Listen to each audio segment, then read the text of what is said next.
What's your age? 42. Are you single now? Nah, married. How long have you been married? Going on 7 years, together 15. 15 years with a woman. 15 years, one woman. How do you make a relationship last that long? You gotta put God first in all things that you do. I don't believe that people can be successful if they're not equally yoked. If they don't have the same goals and they don't have the same vision, they don't have the same thought process, and they're going in the same direction, it doesn't matter who you are and what you're trying to do, it won't work, bro. But what is it about you that you think makes your wife stick it out? I think that she realized that she had a leader and a provider and a protector. If a man is not willing or ready to provide and to protect his family, then he's not a man. Providing is what keeps a woman around. A providing man is what makes a woman want to follow a man. A man that does not have the ability to lead cannot be followed. A woman is made to be a helpmate. She's meant to follow the man. The man is the leader. He's the head, not the tail. So when you said provide, what do you mean exactly? Provide mentally, spiritually, emotionally, and physically. So your wife doesn't have to pay any bills at home at all? Listen, brother, when me and my wife met, she hasn't worked since then. Ain't no 50-50, ain't no 60-40. We ain't split no bills. I pay all of the bills. You retired her. I retired my wife. Absolutely, bro. The reality. Okay, this is an interesting take, and I agree with a lot of what he said on this. I think he comes from a different viewpoint in terms that he was able to put himself in a position that allowed him to retire his wife. So that's very, very, very different from the majority of people out there. Not everybody's able to do that. Not everybody's able to be in this space that he's in, where as soon as you meet your significant other, that you can turn around and say, hey, listen, you don't have to work anymore. You ain't got to do anything.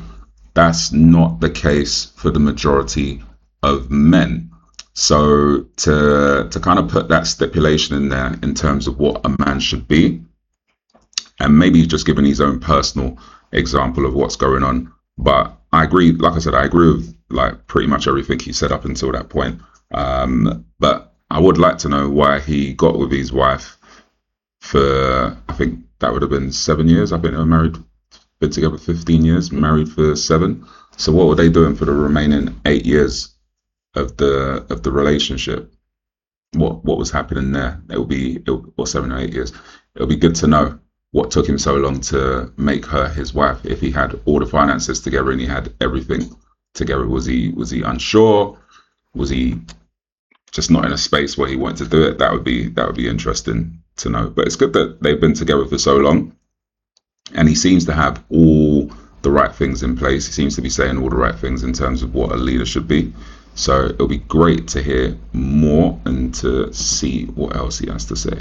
Is that we have too many women working jobs, going to give the job the best version of them, and then they come home and give us the worst version of themselves. I need my woman to give me and the family and the kids the best version of herself, instead of going to a job working 5, 6, 7, 8, 9, 10 hours a day, traveling back and forth, being frustrated, putting herself in a position where she got to go and work, and now when she come home, she's too tired for the kids.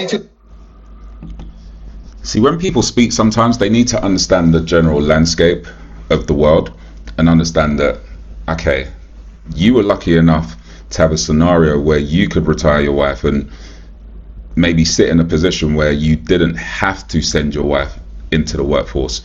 But in today's economy, unfortunately, we live in a world at the moment where most people's wives have to work. Most people's girlfriends have to work.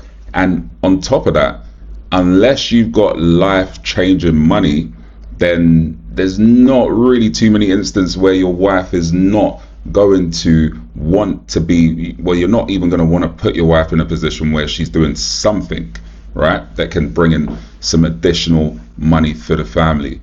So if you're making like loads and loads and loads of money, and you got to your number really, really quickly in terms of what you're able to provide for your family, and you don't have to worry, and your business is thriving and doing very well, and you don't need that additional income, then fantastic.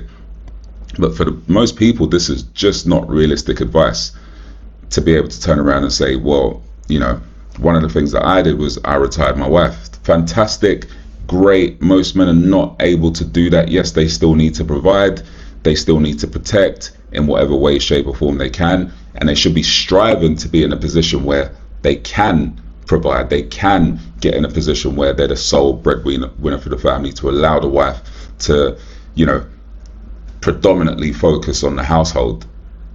But turn around and saying it's a stipulation from a man to be a man, it's not realistic. Honestly, it's really not realistic, and it's putting unrealistic expectations out there in terms of what these women believe makes up a good man. I think he was completely right in terms of striving for those things. He was completely right in terms of emotional, mentally looking after her, provision, protection.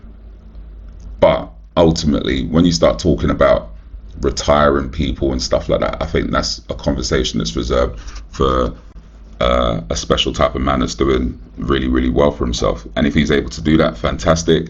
If you're not, that's not the reason where the respect should drop off in any kind of sense from my point of view. I think there's way more important things in a relationship that we can focus on in terms of just looking at the ability to retire your wife. And that's speaking from the general man's point of view, because I've been there. I've been in that general man's point of view where I didn't have enough money, and I've been on the other side where I have more than enough money to turn around and say, hey, listen, you ain't got to work anymore. So yeah, I can speak from both areas.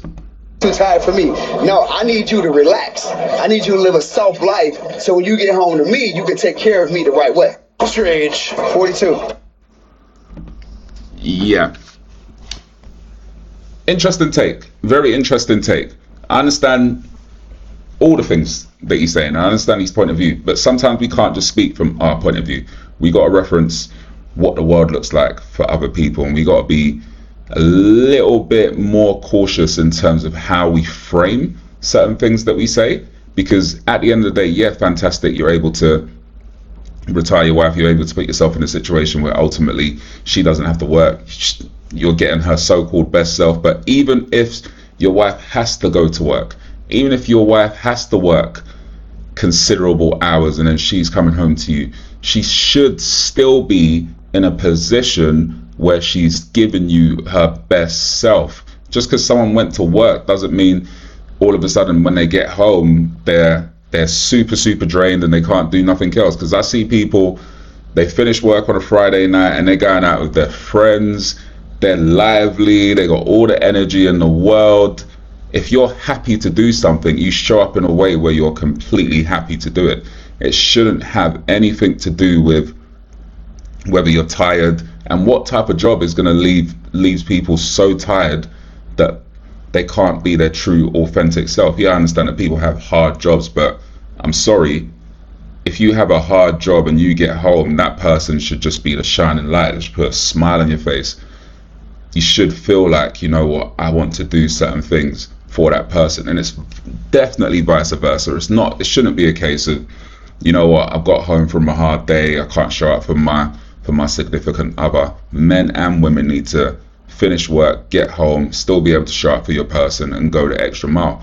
And then on top of that, you should be able to devise a plan whereby it functions.